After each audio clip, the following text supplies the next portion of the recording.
तो आज हम बात करते हैं डिप्रेशन, अवसाद या एग्रेशन, उत्तेजना, क्रोध, गुस्सा।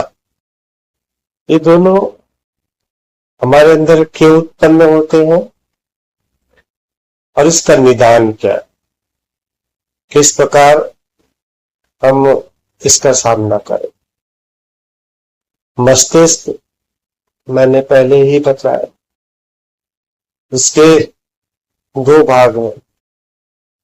पहला भाग जो कि 5 इंद्रियों के संकेतों को पूर्णतः स्वीकार करता है और उसके हिसाब से कार्य करता है, और मस्तिष्क का दूसरा भाग भूतकाल की स्मृतियों के आधार पर उन 5 इंद्रियों के संकेतों पर विश्लेषण शुरू करता है, उसके विचार उत्पन्न कर।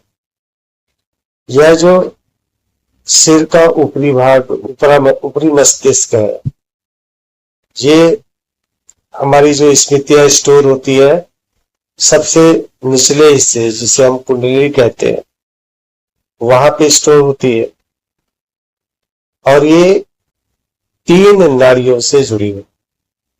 3 नाड़ियों से नाम दिया गया है पीड़ा नाड़ी, पिंगला नाड़ी, सुषुम्ना नाड़ी। पीड़ा नाड़ी हमारे बाएं हिस्से पे होती है, शरीर के बाएं हिस्सा का तात्पर्य जो रीढ़ की हड्डी है ना, जिससे ऊपर का मस्तिष्क नीचे का मस्तिष्क जुड़ा है रीढ़ की हड्डी से, उसी में ही ये नाड़ियां होती है, अलग से नहीं है, अलग से कोई लगा नहीं है।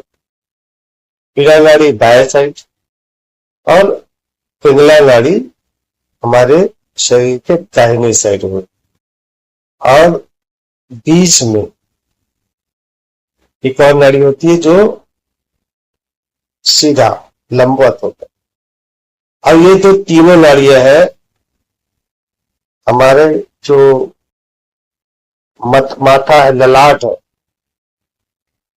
वहां पे पीड़ा नाड़ी पिंगला नाड़ी आपस में क्रॉस करती है और वहीं पे ही सुषुम्ना नाड़ी जो बीच की नाड़ी है वो भी निकलती है। ये तीनों नाड़ियां इस प्रकार। पीड़ा नाड़ी हमारे जब ये क्रॉस कर लेती है तो ये हमारे मस्तिष्क के सर के ऊपर वाले भाग के दाहिने हिस्से को संचालित कर, अर्थात दाहिने हिस्सा कल्पना का, भूतकाल के जो विचार, भूतकाल की जो स्मृतियां है, उसके आधार पर यह कार्य करती है। और जो पिंगला नाड़ी है वो हालांकि दाहिने साइड होती है, लेकिन जब यहाँ पे माथे पर क्रॉस होकर हमारे जो सर के ऊपरी मस्तिष्क है उसके बाएं हिस्से को संचालित कर, अर्थात जो 5 इंद्रियों के संकेत है उसको पूर्णतः चलाने का काम। और जो सुषुम्ना नाड़ी है वो मस्तिष्क के दोनों के बीच में स्थित होता है। जब मनुष्य भूतकाल के विचारों पर अत्यधिक विचार करने लगता है कि मेरे साथ ऐसा हुआ, इसने मेरे साथ ऐसा किया, मुझे ऐसा मिलना था, मैं यहाँ पे फेल हो गया, मुझे ये प्राप्त करना था, बारंबार जब विचार करने लगता है तो उसके मस्तिष्क का दाहिना हिस्सा अत्यधिक सक्रिय हो जाता, पूर्णतः कल्पना। दाया हिस्सा जैसे जैसे एक्टिव होने लगा तो जो बाया हिस्सा है कमजोर हो जाता, और मनुष्य जब अत्यधिक कल्पना में रहने लगता है, भूतकाल की स्मृतियों में रहने लगता है, तो मस्तिष्क जो ऊष्मा ऊर्जा तैयार करती है, उसमें शिथिलता आने लगती और वो उसका शरीर ऊर्जा उसके अंदर कम होने लगती और ऊर्जा कम होने के कारण उसके अंदर एनर्जी कम होने लगती है। ऐसे व्यक्ति एकदम सुस्त रहेंगे, नीरे आलसी हो जाएंगे। वो दिन रात केवल रोने का ही कार्य करेंगे, उसके शरीर में ताकत ही नहीं रहेगी, हमेशा दुखी ही रहेंगे। तो उसके शरीर में ऊर्जा ही कम हो गई है। मस्तिष्क का जो दाहिना हिस्सा इतना सक्रिय हो चुका है कि जो 5 इंद्रियों के संकेत है कि शरीर को क्या आवश्यकता है, उसकी ओर उसका ध्यान ही नहीं होता, निरंतर दुखी और एनर्जी का अभाव पूर्णतः, न बोलने की ताकत, न कहने की ताकत, खाली रोते हुए। और एक समय ये ऐसी स्थिति आ जाती है कि वो पूर्णतः डिप्रेशन पे चले जाते हैं और साथ पर चले जाते हैं और उनके अंदर फिर इस शरीर को समाप्त करने की बात, आत्महत्या की बात, ये सब उसके अंदर आने लगते हैं। उनको लगने लगता है जीवन निरर्थक है, एनर्जी में पूर्णतः अभाव हो गया, शरीर पूर्णतः शिथिल हो चुका है। दूसरी ओर यदि व्यक्ति पिंगला नाड़ी पर रहता तो उसका मस्तिष्क का बायां हिस्सा अत्यधिक सक्रिय हो जाता, उसके अंदर प्रेम करुणा का पूर्णता भाव हो जाता है, क्योंकि कल्पना का पूर्णता भाव हो गया तो पूर्णता प्रैक्टिकल हो जाता है।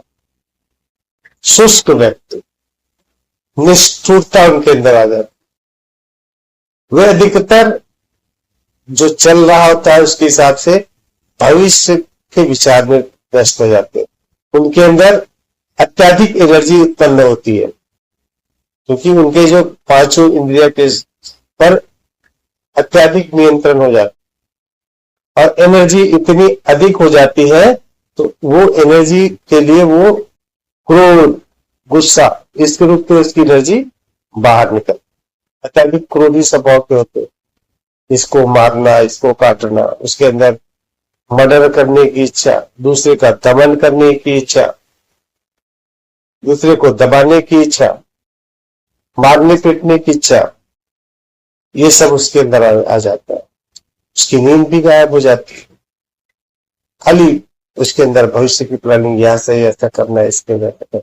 और ऐसे व्यक्ति के अंदर हाई बीपी की समस्या, जो नाड़ी पे रहते हैं उनके अंदर लो बीपी की समस्या है क्योंकि उसके अंदर एनर्जी ही नहीं है, तो रक्त भी अत्यधिक धीरे धीरे चलता है। ब्लड प्रेशर, ब्लड का जो दबाव है, प्रेशर, वो कम हो जाता है। तो वैसे ही पिंगला नाड़ी पे जो रहते हैं उनके अंदर हाई बीपी की प्रॉब्लम आएगी, ब्लड प्रेशर बहुत तेज चले क्योंकि एनर्जी अत्यधिक प्रोड्यूस हो रही, अत्यधिक एनर्जी बन रही है उसके अंदर, बहुत ज्यादा एक्टिव हो जाती, ओवर। ऐसे व्यक्ति को हार्ट अटैक की प्रॉब्लम होती है क्योंकि हाई बीपी है, ब्लड प्रेशर बहुत हाई है और उसके हिसाब से हार्ट नहीं चल पा रहा, ब्लॉकेज शुरू हो जाता है और हार्ट अटैक की प्रॉब्लम उसके अंदर आ जाती है। ऐसे व्यक्ति के अंदर किडनी की भी समस्या बहुत जल्दी आती है, किडनी की प्रॉब्लम, शुगर की प्रॉब्लम, ये भी बहुत ज्यादा रहता है ऐसे व्यक्ति को। तो ये दोनों चीजें पूर्णतया गलत, अति सर्वत्र वर्जित। यदि आप अत्यधिक कल्पनाशीलता पर है, भूतकाल के विचारों पर है अत्यधिक, तो भी शरीर संतुलित नहीं होगा। और यदि आप भविष्य की प्लानिंग पर है लगातार, तो भी संतुलन नहीं होगा। आप देखिएगा, जो भूतकाल पर बहुत ज्यादा रहते हैं ना, वो कभी गौर करेंगे, उनको पता होगा उनके मस्तिष्क का दाहिना हिस्सा अधिक भारी हो जाता है, दाहिना हिस्सा, और उनको जो लकवा आता है ना, शरीर का एक भाग शून्य हो जाना। उनका हमेशा देखिएगा राइट हिस्सा, दाहिना हिस्सा पक्षाघात में होता है, जो बहुत ज्यादा विचार करते रहते हैं। उनका दाहिना हाथ, दाहिना पैर बहुत कमजोर हो जाता है। वैसे ही उल्टे इसमें संतुलन आवश्यक। आप स्वयं से यह जान पाएंगे यदि आप ध्यान से मस्तिष्क को महसूस करेंगे ना, अपने सर के ऊपरी भाग को, तो आपको पता चल जाएगा कि आपके मस्तिष्क का भारी हिस्सा कौन सा है। आपका दाहिना हिस्सा अधिक भारी है, इसका अर्थ है कि आप भूतकाल के विचारों पर बहुत अधिक, और यदि बायां हिस्सा भारी है तो आप प्लानिंग पे बहुत अधिक, भविष्यकाल पे बहुत अधिक हो। इसमें संतुलन आवश्यक, मध्य में रहना। और मध्य में कैसे हो? यदि आप भूतकाल के विचारों पर है बहुत अधिक, तो सर्वप्रथम सबको क्षमा कर दे जाए, सब स्वयं को भी क्षमा करते जाए, केवल बोलकर नहीं, उस क्षमा को आप ग्रहण भी करें कि मैंने सबको क्षमा कर दिया, और उसको स्वीकारते चले। ऐसे व्यक्ति को गर्मी की आवश्यकता, उष्मा की आवश्यकता, खासकर उनके लेफ्ट साइड को गर्म करते रहो। ध्यान के माध्यम से वर्तमान पर अधिक से अधिक आने का प्रयास। ऐसे व्यक्ति को जो संगीत भी सुनना है, तेज संगीत सुन, भजन भी सुनना है, तो जैसे हनुमान चालीसा तेज है, जय हनुमान ज्ञान गुण सागर, जय कपीस तिहु लोक उजागर। क्या होता है? ये आपके अंदर एनर्जी भरे। गाने भी सुन रहे हो एकदम तेज, जो तेज म्यूजिक वाले होते हैं ना, पॉप म्यूजिक हो गया या तेज म्यूजिक हो गया। मूवी भी देखना है जैसे, तो फास्ट टाइप की मूवी, एग्रेशन वाली मूवी, क्रोध वाली मूवी। हालांकि शुरुआत में उनको अच्छा नहीं लगेगा, क्योंकि ये सारा कार्य मस्तिष्क का है। अब उनके ऐसे लोग को जासूसी वाली म्यूजिक, मर्डर मिस्ट्री वाली, कुछ ऐसा जिसमें अंत का पता ना हो, ऐसे व्यक्ति को हम आपके कांटेक्ट में मूवी भी नहीं देखना। अगर मूवी देखने का शौक है तो बता रहा हूं, डिप्रेशन वाले, क्योंकि उनको ऐसे ही अच्छा लगेगा कि प्यार पे टूटा हुआ है, तो जो ऐसे जो प्यार वाले रहते हैं ऐसी मूवी उनको पसंद आएगी। ऐसे को बिल्कुल मत करो, क्योंकि वो आपके डिप्रेशन को बढ़ाएगा, आगे बढ़ाते ही रहे। मेडिटेशन तो दोनों के लिए, संतुलन पे आना, वर्तमान पर आना, दोनों को वर्तमान पे आना है, चाहे वो भूतकाल पे है, चाहे भविष्यकाल पे, चाहे वीरा पे हो, चाहे पिंगला, उनको आना है बीच, मध्य। वही दूसरी ओर जो पिंगला नाड़ी वाले हैं, उनको स्लो म्यूजिक सुनता है, शास्त्रीय म्यूजिक, एकदम धीरे धीरे चलने वाले गाने सुनो। ऐसे व्यक्ति अपने राइट साइड पे बर्फ वगैरह रख सकते हैं ठंडा करने के लिए, राइट साइड। ऐसे व्यक्ति को एकदम पारिवारिक मूवी वगैरह देखना है, पारिवारिक या लव स्टोरी वाली मूवी देखना को पसंद नहीं आएगा बिल्कुल। उनको ऐसे व्यक्ति को मारधाड़ वाली मूवी अच्छी लगेगी, लेकिन तब अगर मूवी देखने का है तो एकदम पारिवारिक लव स्टोरी वाली या एकदम शांत वाली को धुरंधर टाइप की मूवी नहीं देख। अगर टीवी वगैरह में रुचि है, पूर्ण वर्तमान पर अधिक से कहने का प्रयास करना। भविष्य क्या होगा क्या नहीं होगा इसको स्वीकार कर लेना, क्योंकि आप किसी चीज की प्लानिंग कर ही नहीं सकते, एग्जैक्ट प्लानिंग। आप क्या विचार कर सकते हो, ऐसा ऐसा करेंगे, वो ऐसा ही होगा, ऐसा संभव नहीं है। इस बात को स्वीकार करते रहना, और जैसे स्वीकार करते रहोगे आप वर्तमान पर आते जाओगे, संतुलन की स्थिति पर आते जाओगे। संतुलन की स्थिति पर जब आ जाते हो आप, वर्तमान को ही पूर्ण रूप से जीते, हर पल को जीते। अभी तक आपने जिया नहीं, यदि आप भूतकाल पर है तो पूरा दिन आपका इसने ऐसा किया था, उसने ऐसा किया था, इसमें निकल गया। आपके सामने क्या क्या घटित हो रहा है। आपके सामने एक चिड़िया उड़ के चली गई, लोग आए बात करके चले गए, छोटा बच्चा दौड़ते चला गया, पत्ते हिल गए, गर्मी बढ़ी, ठंडी बढ़ी, क्या हुआ किसी पल पूरा का पूरा 24 घंटा आपके सामने से गुजर गया। पूरा का पूरा 24 घंटा आपको पता ही नहीं।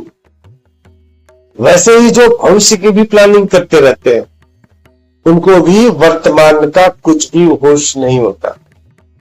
पूर्ण संतुलन वर्तमान की स्थिति पर आप आ जाओगे। यदि आप पूर्ण संतुलित हो जाओगे तो आपको खुद से पता चलेगा आपका मस्तिष्क पूर्ण संतुलित है, न इधर झुका है न इधर झुका है। अब विचार रहित होने लगो, विचार स्वतः ही कम होने लगे, क्योंकि वर्तमान तो वास्तव में कोई विचार होता ही नहीं है। आप कोई भी कार्य करोगे, अधिकतर कार्य आपके अकर्म में होंगे। अधिकतर कार्य आप कोई प्लानिंग नहीं करोगे।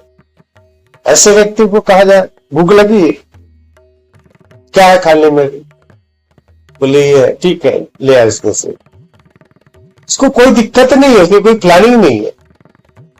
और जो पिंगला नाड़ी वाले होंगे वो प्लानिंग करेंगे, अब ये ऐसा करते हैं, आ जाएंगे होटल में जाएंगे, ऐसा खाएंगे तो ये करें, वो इस प्रकार की प्लान।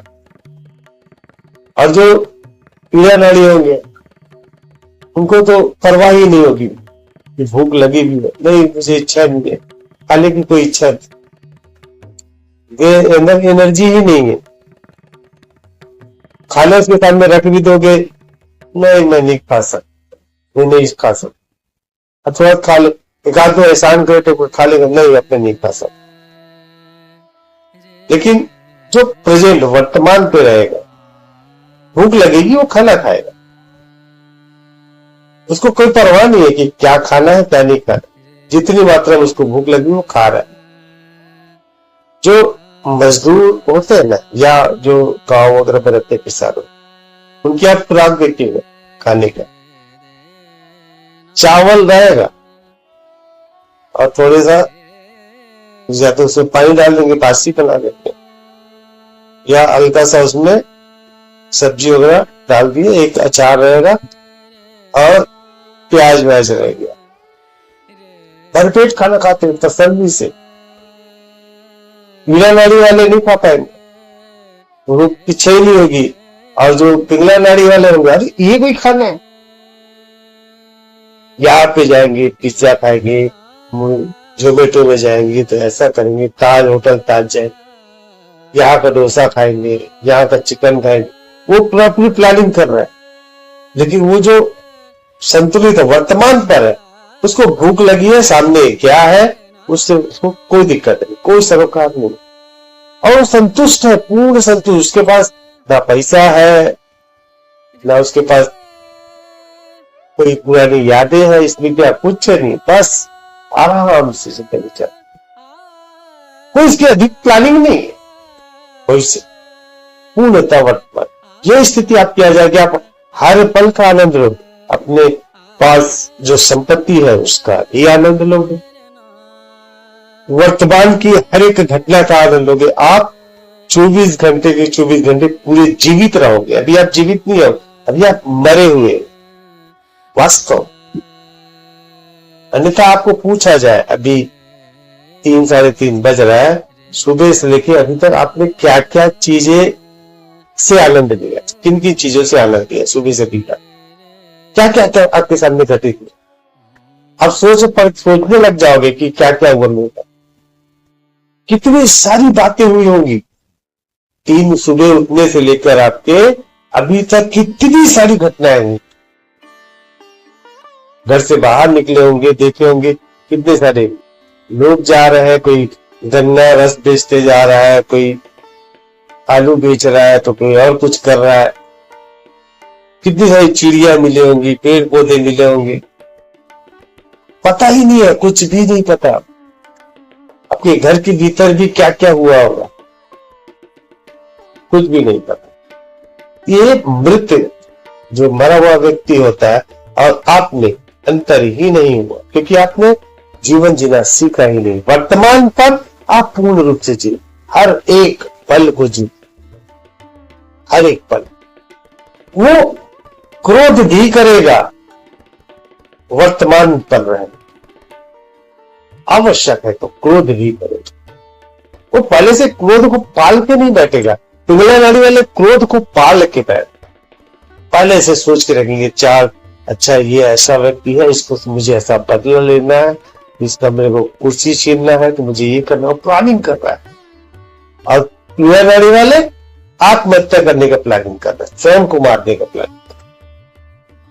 लेकिन जो सुषुम्ना पर, वो वर्तमान पर, आज अभी इस वक्त क्या हो रहा है उसके हिसाब से वो अकर्म में क्या कार्य कर, पाप पुण्य से परे। और जब आप वर्तमान पर आने लगते हो तब ही आप वास्तविकता को जान पाते हो, स्वयं को जान पाते हो, तभी आप खोज पाते हो, उस मैं को खोज पाते हो। मेडिटेशन या आप जितने भी अभ्यास कर रहे हो आपके असंतुलन को संतुलित करने का कार्य है। असंतुलन को संतुलन के आप फोकस कर रहे हो, वीडियो सुनकर, आप पुस्तकें पढ़कर, मेडिटेशन कर कर, ये आपको जो अनबैलेंसिंग है ना आपका, उसको आप बैलेंस कर रहे हो। अगर आप लेफ्ट साइड चले गए तो क्या होगा, मध्य में आओगे, राइट साइड चले गए तो क्या होगा, मध्य में आओगे। तो दोनों के लिए एक ही रास्ता है। वर्तमान पर जब आप आ जाओगे, पूर्णतः वर्तमान पर आ जाओगे, सत्य आपके सामने पूर्णतः प्रकट हो जाएगा। सत्य कहीं अलग है ही नहीं, आप सोए होंगे, आपको ही पता नहीं है। आंखें खुली हुई है, भले आंखें आपको संकेत भेज रही है, कान आपको संकेत भेज रहे, हर चीज आपको संकेत भेज रहा है, उसके बावजूद। और जब आप पूर्ण सत्य जान जाते हो, वास्तविकता जान जाते हो, मैं को जान जाते हो, आपके सारी चिंताएं पूर्णतः समाप्त हो जाती, आप केवल दृष्टा हो जाते, हर घटनाओं के प्रति केवल दृष्टा हो। आप वो खेल का हिस्सा नहीं होते, उसमें भाग नहीं ले रहे हो, अपितु हर एक घटनाओं के साक्षी हो जाते। आप देख पाते हो ये सारी घटनाएं हो रही है आपके कारण ही हो रही है, किंतु आपके अंदर कोई भाव भी नहीं है, पूर्णतः भाव भी नहीं, अकर्म में। आपके अंदर ना अहंकार होता है, ना आपके अंदर क्रोध होता है, ना आपके अंदर दुख होता है, ना सुख होता है। ये सबसे परे हो जाते।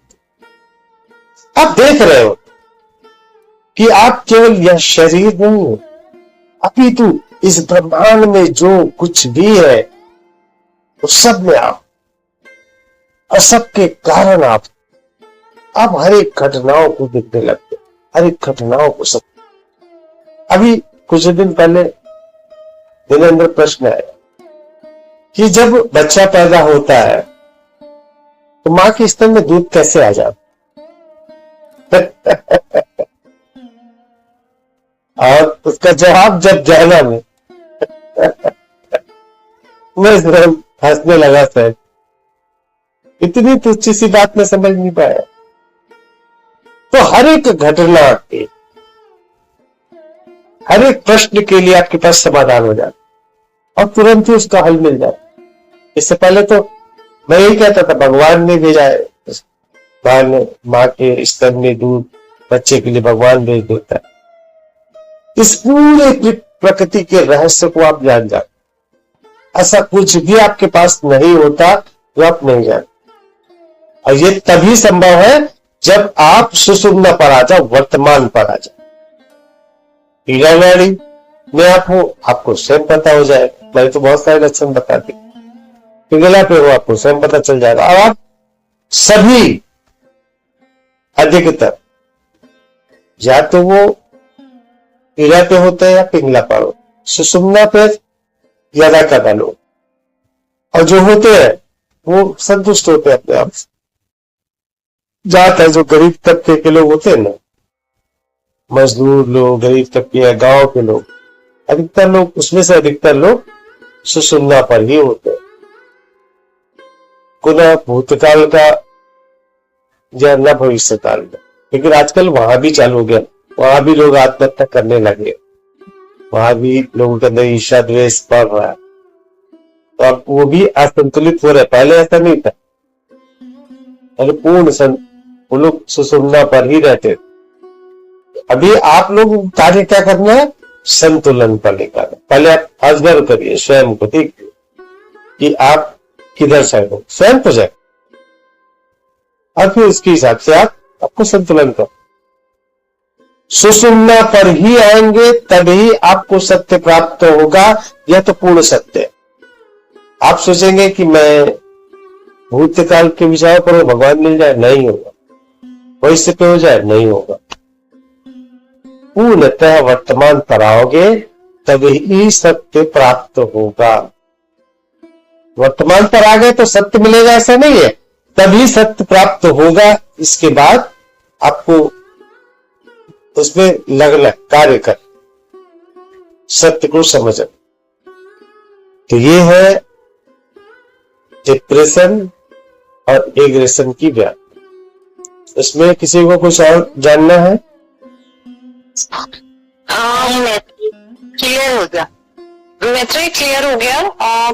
दैट ऐसे जैसे आपने बोला कि ज्यादातर लोग या तो ईड़ा पे रहते हैं या फिर पिंगला नाड़ी पे रहते हैं, बट जो आप बैलेंस की बात कर रहे हो, तो बैलेंस ठीक है, समझ आ गया कि वर्तमान में आने से, सुषुम्ना में आने से होगा। पर कई लोग स्विच भी तो करते हैं ना ईड़ा पिंगला से, मतलब वो एक बेसिक नेचर नहीं होता है। मतलब कई लोग, मैं कैसे समझाऊं आपको कि जैसे अगर मैं अपनी बात करूं, मैं भविष्य में इतना भी नहीं रहती। भूतकाल में तो खैर आई डोंट लाइक टू मतलब पॉन्डर ओवर माय पास्ट, मुझे बिल्कुल पसंद भी नहीं है। एंड जैसे आपने बोला कि क्षमा करते जाओ, forgive and forget, so I do that.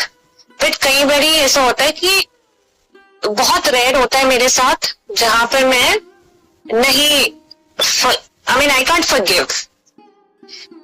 तो उसमें वो एक एंगल है। फिर जैसे पिंगला की भी बात करेंगे, तो पिंगला में जैसे आपने बोला कि लोग प्लानिंग में ज्यादा रहते हैं, भविष्य में ज्यादा रहते हैं। फिर I am also not that person, मतलब मैं इतना प्लानिंग कर भी नहीं पाती, मुझे समझ भी नहीं आता। But there are times that I plan, but वो एक इंटरेस्ट के हिसाब से भी तो प्लानिंग होती है ना, कि जैसे ये मुझे पसंद है करना तो मैं प्लान करूंगी, तो उसको क्या बोलेंगे फिर, वो क्या स्थिति होगी? देखिए, मैं आपको बताता हूं। मैंने जो बताया, यह लक्षण बताया कि जो पिंगला पे होते हैं वो प्लानिंग पे होते हैं। उसके अलावा लक्षण और भी है कि आप यदि मस्तिष्क को देखेंगे, स्वयं को देखेंगे, तो जैसे मस्तिष्क पर आपका पाया मस्तिष्क यदि भारी लग रहा है, तो यदि इसका तात्पर्य आपका पाया मस्तिष्क उपयोग में दिखा रहा है। यदि आपका दाहिना मस्तिष्क भारी लग रहा है आपको, और दाया हिस्सा सामने आ रहा है, तो उसका जस्ट अपोजिट कौन सी नाड़ी है वो समझ में आएगा। प्लानिंग का तात्पर्य ऐसा नहीं होता। प्लानिंग का तात्पर्य के भविष्य में हम यही करूंगा, ये करूंगा, दैट इज, ये प्लानिंग की बात नहीं है। ये तो बड़ी बड़ी प्लानिंग होगी। आप छोटे रूप पे भी आओगे। यदि आपके अंदर अत्यधिक एनर्जी है तो भी आप पिघला पे हो। उसका सबसे साधारण लक्षण ये बता रहा हूं, यदि आप वर्तमान के हर पल को जी रहे, वर्तमान का हर एक पल आपके सामने से होके गुजर रहा है, हर एक घटना, मैं याद है कि नहीं वो तो, लेकिन हर एक घटना के साथ आप जी रहे हो, देन आप बैलेंस में हो। अब यदि आपके सामने कुछ घटना हो गई, आपको पता ही नहीं है, देन आइदर आप ईड़ा पे हो, आइदर आप पिंगला। Got it. और जैसे आपने मैत्रेय, जैसे आपने ऊर्जा की बात करी कि जो पिंगला नाड़ी वाले होते हैं उनमें एनर्जी बहुत होती है ना। बट जैसे मैं अपने को देखती हूँ, आई एम पूरे दिन आई एम एक्टिव, है ना। और मेरे में बहुत एनर्जी है, मतलब इतनी एनर्जी है, मेरे हस्बैंड से ज्यादा एनर्जी है मुझ में, ठीक है। He being a man, I being a woman, तो I am not one of those who would like to you know जो भविष्य में ज्यादा रहे, और मैं वैसी हूं नहीं, तो उसको क्या बोलेंगे। बिकॉज समटाइम्स मुझे खुद ही सरप्राइज हो जाती हूँ मैं कि मेरे में इतनी एनर्जी कहाँ से आती है कि मैं थकती नहीं हूँ बिल्कुल भी। एनर्जी यदि आपको संतुलित रखती है तो वो एनर्जी आपके शरीर के लिए जरूरी है। जब ओवर एनर्जी हो जाती है जरूरत से ज्यादा, तो फिर आपके अंदर अकारण क्रोध आने, अकारण किसी भी बात पे आप झुंझलाने लगते हो। कोई भी आपको मना करता है, आपके अंदर क्रोध आ जाएगा। आपकी बातों को कोई नहीं मानेगा, आपके अंदर क्रोध आ जाएगा।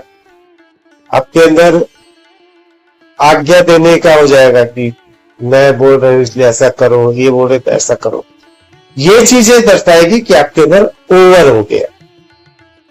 एनर्जी जितना आपको शरीर को चाहिए उससे अधिक हो गया। और सामान्य रूप से यदि आप अधिक कार्य कर पा रहे हो, अधिक चल पा रहे हो, किंतु आपके अंदर जो भाव है, काम, क्रोध, ईर्ष्या, मोह, लोभ, ये भाव उत्पन्न नहीं हो रहा है, तो वो एनर्जी आपके लिए जितनी आवश्यकता है उतनी हो। आगे चल के मैं ऊर्जा का रहस्य भी समझाऊंगा कि ऊर्जा का रहस्य है क्या। ये जो अलग अलग भाव जो है, करुणा के भाव कब सही है और कब गलत है, प्रेम कब दूषित रूप ले लेता है, क्रोध कब अच्छे कार्य में लग जाता है, ईर्ष्या कब आवश्यक है, हर एक चीज ये ऊर्जा के रहस्य भी आपको बतलाऊंगा। आप स्वयं को देखिएगा, स्वयं को, किसी को बोलने की आवश्यकता नहीं, स्वयं से आप जान करके क्या आपको छोटी छोटी बातों पर क्रोध आ रहा है। मैं पूछ नहीं रहा हूं, आप स्वयं से देखिएगा, बोलने की आवश्यकता नहीं। क्या मुझे छोटी छोटी बातों पर क्रोध आ रहा है? क्या मेरी बात को कोई काटता है तो आपको क्रोध आ रहा है? क्या आपके अंदर लिसनिंग पावर कम हो रही है? दूसरा क्या बोलना चाहता है उसमें सुनने की शक्ति कम हो रही है?